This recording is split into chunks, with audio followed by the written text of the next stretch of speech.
Hey guys, welcome to the Old Copper. I'm going to document the making of some spirits. This is a new hobby for me.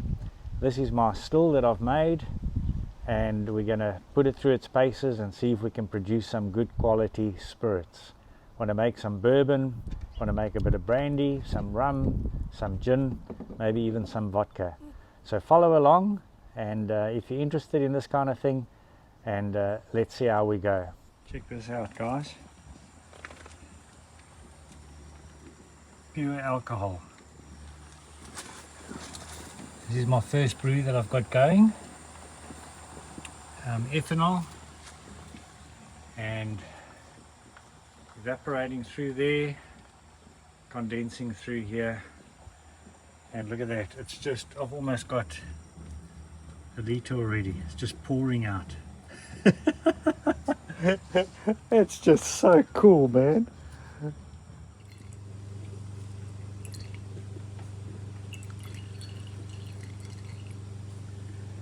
.66% spirits, moonshine.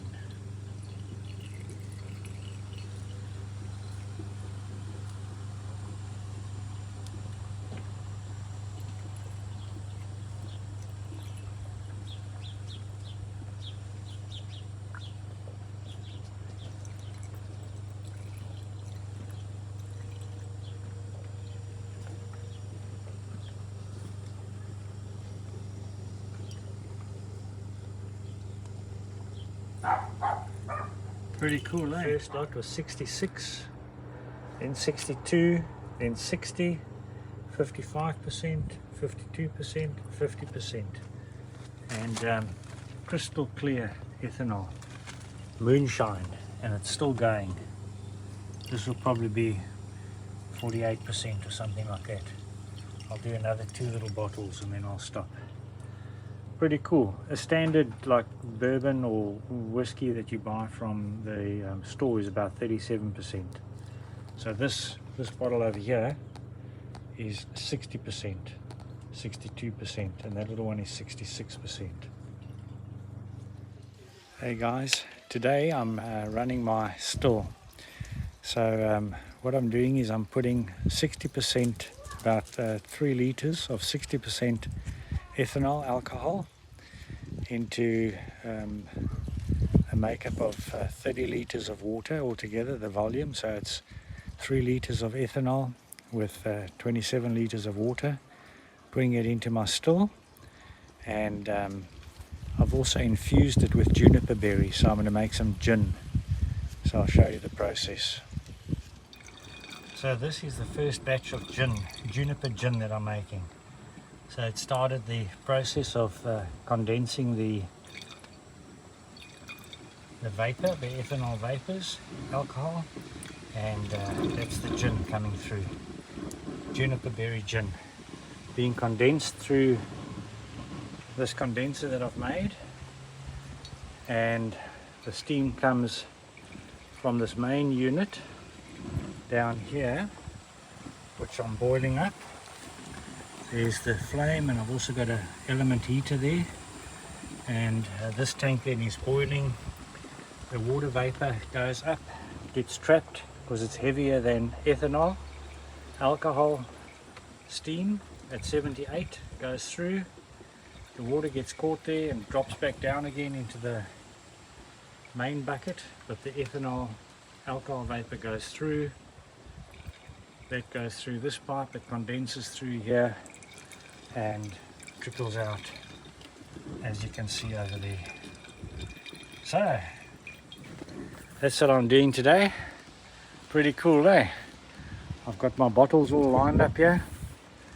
I've got a brandy and coke just to help me do this whole thing, and these will all be filled plus more with juniper berry gin. Look at that, just trickling out. Pretty cool, eh? So this is what I made with my first batch of spirits that came directly from sugar and yeast. I I've made a Kentucky bourbon. So with that alcohol that came from that, the spirits, I used some Kentucky bourbon flavoring, and I also got some wood chips from a barrel that had bourbon in it, oak chips. I made some rum also with just flavoring, and plantation rum oak barrels that had rum in it. Chips from that I put in there as well. That really came out nice. And then juniper berry gin.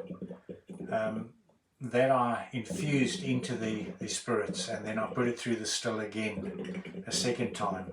And that too came out really nice. At the moment, you can hear the bubbling. You can see the bubbling. And this is a whiskey from a mash. So this mash that I've got in here I did today. You saw the video of that, and it's corn. It's got barley to help with the converting of the starch into sugar, and also rye. And then I also added turbo yeast as well. So as you can see, the bubbling is really going off its tree. Anyway, so we'll give that a few days and then put that through the still and see what that tastes like. That should be quite good. My first mash whiskey that I've steeped, and we'll see how different that tastes to just alcohol that's made directly from sugar. So that's about it, guys. We'll catch up later. Right, so this is the setup so far. I've got my new barrel that I made, a big pot, and the gas is heating the water up to 65 degrees. So inside the pot is a mesh filter, because this mash, that will go into the pot and steep for about an hour, but it has to be at exactly 65 degrees. So let's see what the temperature is now. 56, 60, oh there we go, 60, that's right now. So I'm going to switch this off. That's good, that's switched off. Okay, for now.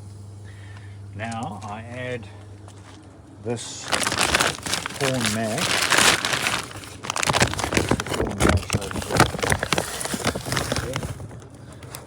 I add that and stir slowly, and we'll see how we go. So you just put a little bit in at a time and stir it, so that you don't get any clumps forming. You don't want any clumps to form. We'll see how that goes. A little bit at a time. So this is the mash now. Man, I wish you could smell it, eh? So the temperature's dropped to 55, so I've put the gas back on again, just to heat it up to 65, and then it must stay like that for an hour, and eventually it becomes really thick, starchy. And then we add the alpha enzyme, this one over here, and this helps to convert the starch into sugar. Hey, look at this, guys. Look at this mash. Man, it feels like, I feel like I want to eat it. It looks like so wholesome. Wow, look at that, eh? And it smells just amazing. Man, this is going to be a nice bourbon. Look at that. Oh.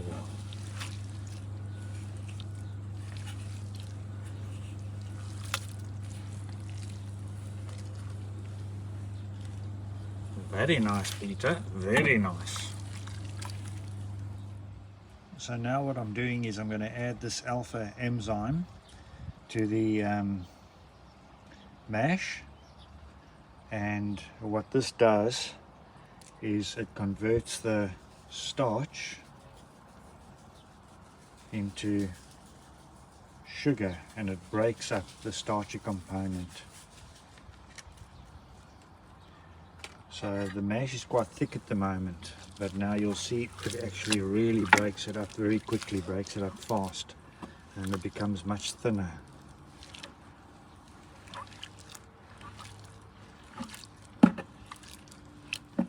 Becomes more watery.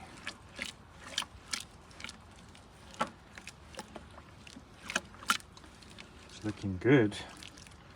Smells great.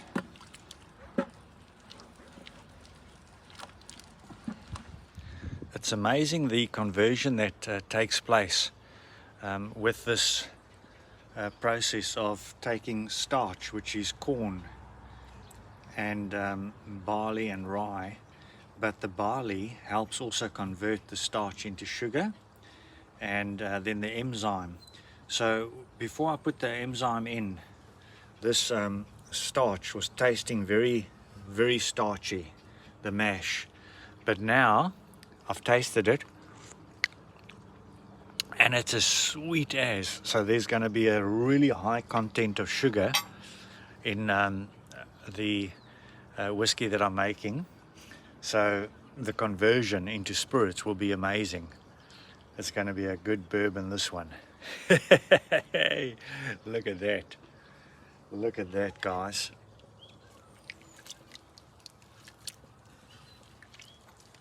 So this has been going probably for about 50 minutes.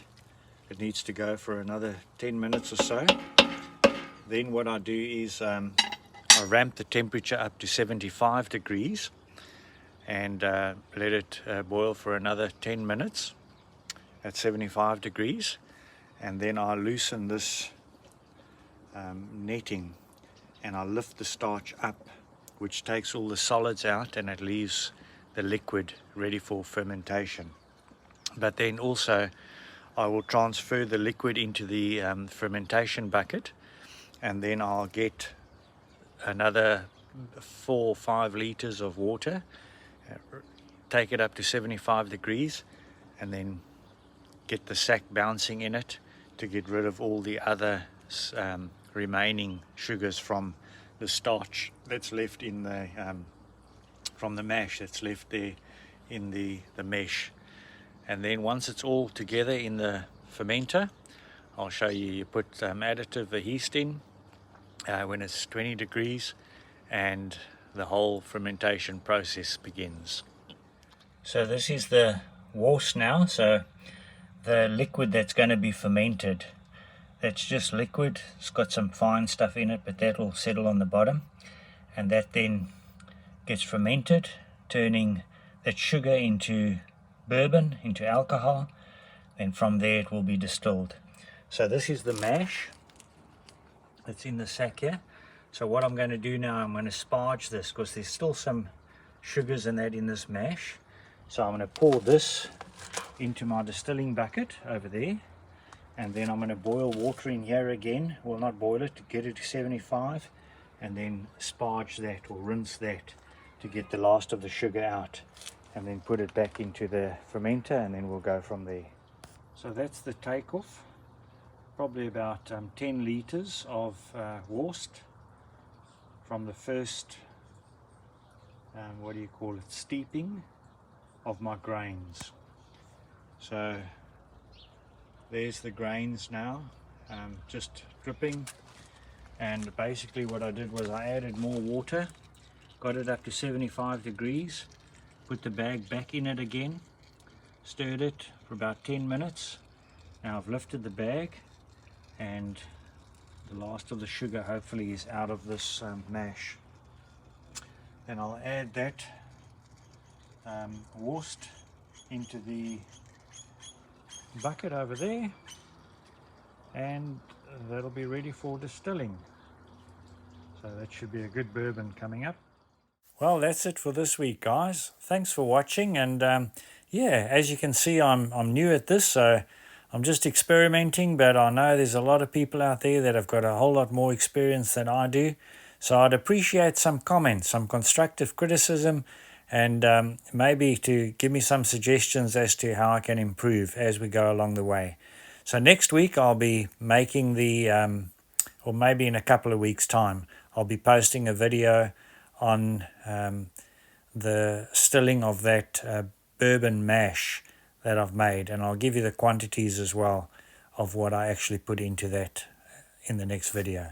So thanks again for watching. Cheers guys, have a good one.